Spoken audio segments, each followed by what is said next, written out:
বন্ধুসকল, প্ৰথমতে মোৰ অন্য এটা ভিডিঅ'ত আপোনাক সকলোকে স্বাগতম জনাইছোঁ।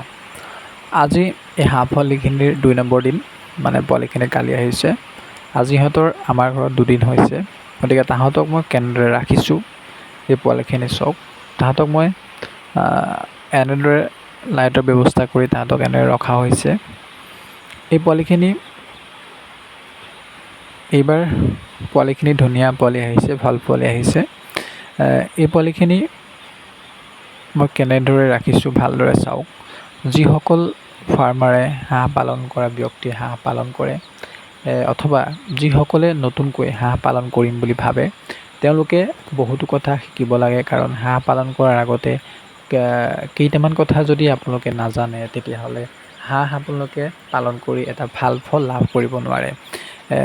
কি কথা জানিব লাগিব, কাৰণ আপোনালোকে চাব যে হাঁহ পোৱালিখিনি আনি প্ৰথম আপোনালোকে কেনেদৰে ৰাখিব, তাহাঁতক কি দানা খাবলৈ দিব, পানী কেনেকৈ দিব, পানীত কি দিব, এইখিনি কথা আপোনালোকে জানিব লাগিব।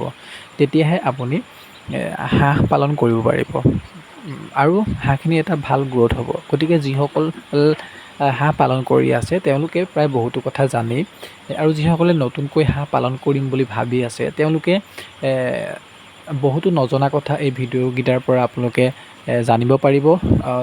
সেইবাবে যদি কোনোবা মোৰ চেনেলটোলৈ নতুনকৈ আহিছে, তেনেহ'লে চেনেলটো ছাবস্ক্ৰাইব কৰি থৈ যাব, আৰু লগতে আপোনালোকৰ বন্ধুবৰ্গৰ মাজলৈ ভিডিঅ'টো শ্বেয়াৰ কৰি থৈ যাব, যাতে আপোনালোকে জনাকেইটা কথা সেই নতুন আৰু এজনে জানিব পাৰে। সেইকণ উপকাৰ আপোনালোকে লগৰজনৰ বা বন্ধুজনৰ বাবে কৰি থৈ যাব। তেতিয়া আপুনি জনাৰ লগতে সেই বন্ধুজনেও হাঁহ পালন কৰাৰ বিষয়ে জানিব পাৰিব।